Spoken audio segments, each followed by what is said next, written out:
আসসালামু আলাইকুম। কেমন আছেন সবাই? আশা করি সবাই অনেক ভালো আছেন। তো আজ সকালের নাস্তা করব, ভাবলাম আপনাদের সাথে একটু শেয়ার করে নেই। ওই যে কি বলে জানো, আহ, ডিম ছাড়া কিন্তু আমার মানে আপু রান্না করেছে ওই, আর কাঁঠাল দিয়ে এই নরম তুলতুলে রুটি খাবো। ভীষণ ভালো লেগেছিল, ডিম ছাড়া কোনো গন্ধ নেই। কীভাবে যেন উনি রান্নাটা করলেন আমি দেখিনি।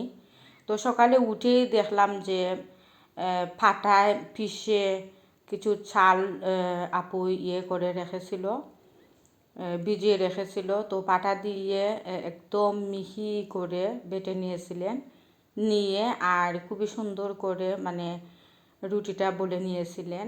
তো দেখে আমি বলেছিলাম যে আমাকে শিখিয়ে দিও, আমি ওই রকম আসলে পারি না।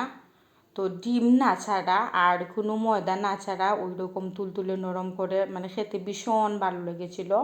সবাইকে দিয়ে আমি নিজেও খেয়ে নিলাম সকালের নাস্তা। আর কিছুটা ফল ফ্রুট কিনেছিলাম, তো ভাবলাম আপনাদের সাথে শেয়ার করি। তো বাসায় যে যতজন ছিলেন সবাইকে একটি একটি করে মানে আমি করে দিব, সবাইকে বেটে বেটে দিব। আর সবাই ওয়েট করছিল। তো আমি ভাবলাম যে একটা ভিডিও করে নেই। আমার মেয়েটি তো কাছেই বসে আছে আমার, যে আমি কখন মানে বানাবো আর কখন ওর হাতে তুলে দেব, ও খাবে। তো ওর হাতে এত ছোটো বাচ্চা, ও নিজে নিজেও পারবে না, আস্তার ড্রেস পরিয়ে দিবে। ও কিন্তু আবার ড্রেস পরাতে এক নাম্বার। ওকে ওই যে ড্রাগন ফল খেতে দেব, মুখ টুক সব কিছু ভরিয়ে একদম যে ড্রেসটা পরেছে ওটা নির্ঘাত একদম ভরিয়ে দিবে, সেটা একদম নিশ্চিত করে বলছি আপনাদেরকে, কারণ ওর এটি অভ্যাস। তো একা একাই খাবে ও। তো বসে আছে, বলছিল আম্মু তাড়াতাড়ি করো, আমাকে দিয়ে দাও, আমি খেলতে যাব। তো আমি তাড়াহুড়া করে ওকে একটা হাতে দিয়েই দিব। তো ও তাকিয়ে রয়েছিল, তো দিয়ে দেব। তো খাওয়া দাওয়ার পর সবাইকেই আমি একটি একটি করে দিয়ে দেব, যে কয়েকজন বাসায় আছেন। তো বাসায় তেমন মানুষ নেই, বরাবরই আমার একটু কম মানুষ থাকে আমার বাসায়, 2-4 জন, এর বেশি থাকে না। তো এই যে খুবই সুন্দর মানে কালার দেখতে, ভীষণ ভিডিও করতে ভীষণ ভালো লেগেছিল আমার। মানে এর আগে অনেকবার খেয়েছি, আজ ভিডিও করা হলো।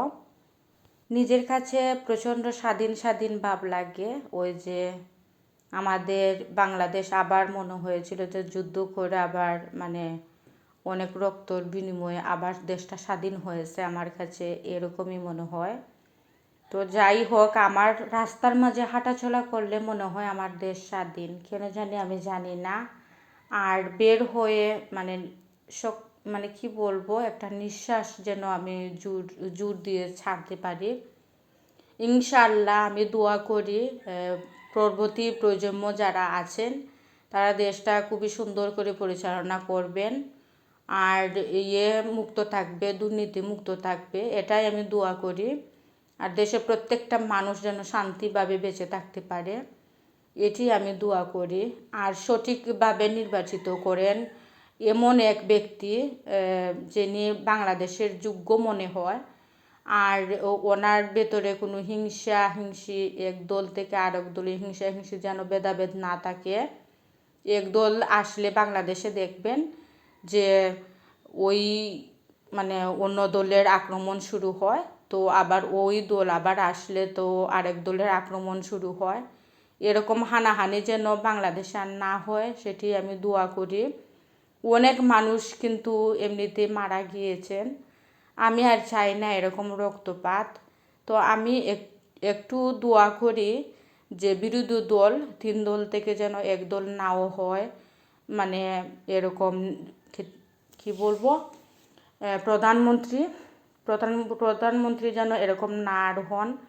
একটু বিরোধী দল থেকে আমার কাছে মনে হয় নির্বাচিত হন, তাহলেই দেশের জন্য মঙ্গল হবে, আমার কাছে কেন জানি মনে হচ্ছিল। তো আমি দেশের জনগণ, আমারও অধিকার আছে কথা বলার, তো সেই অধিকার থেকেই আমি কথা বলছিলাম। তো জানি না কার কীরকম লাগবে ভিডিওটি। তো আমার যতটুকু মনে হয়েছিল ভালো ঠিক ততটুকুই বলছিলাম। তো অনেকেই কিন্তু আওয়ামী লীগের নেতা যারা আছেন সবাই কিন্তু দেশ থেকে পালিয়ে পালিয়ে যাচ্ছেন, অনেকগুলো টাকা পয়সা সব কিছু লুটপাট করে। তো সবাই আমি চাই এমন এক ব্যক্তির নামক যা বাংলাদেশের মানে কোনো ক্ষতি এক বিন্দুও যেন কেউ না করে, আর একটা পয়সাও যেন এরকম পাচার না হয়ে যায়, দুর্নীতি যেন এরকম না হয়। তো আমি কেন জানি বুঝি না।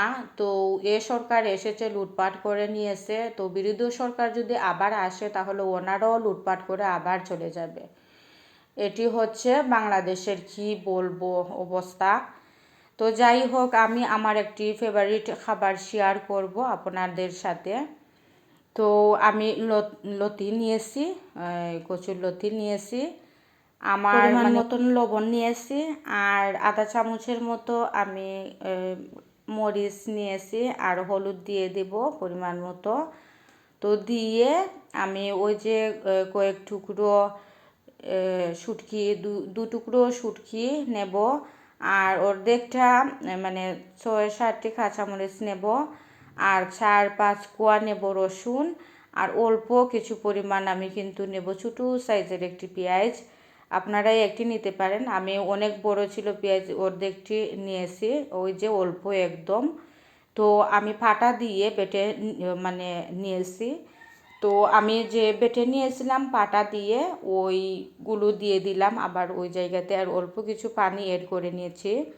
আমি কিছুটা ভালোভাবে মাখিয়ে, আমি কোনো তেল দেব না, পুরোটাই মানে তেল না ছাড়া আমি রান্না করব। আর শুটকিতে তেল দিলে আমার খেতে একদম ভালো লাগে না, আমি সেজন্য এরকমই রান্না করি। আর ওইটি আমার আম্মুই শিখিয়েছেন আমাকে। আর সিলেটে অনেক অঞ্চলেই কিন্তু ওই রকম মানে শুটকি রান্না করে অনেকেই, তো আমার খেতে ভীষণ ভালো লাগে। তো জানি না কার কীরকম লাগবে, হয়তো খেতে আনইজি ফিল হবে, তবে একবার ট্রাই করে দেখবেন, ভীষণ ভালো লাগে। আর যারা তো সবসময় মানে বাগার দিয়ে খেতে ভালো লাগে, তারা যদি হঠাৎ এরকম খায় না, ছেটেপুটে খাবে, আমি একদম চ্যালেঞ্জ দিয়ে বলছি। তো কিছুটা পরিমাণ মাছ ছিল, মাছও আমি এড করে দিয়েছি। তো দেখতেই পারছেন মখা মাছ ছিল, জানি না আপনারা কে কোন ভাষায় বলেন, তো আমরা সিলেটি ভাষায় মখা মাছ বলি। তো ওই মানে মাথাটা ফেলে দিয়ে, তো ওই যে আমার রান্নাটাও কমপ্লিট হয়ে গেছে। আর ভিডিওটি কেমন লেগেছিল প্লিজ লাইক দিয়ে কমেন্ট করবে।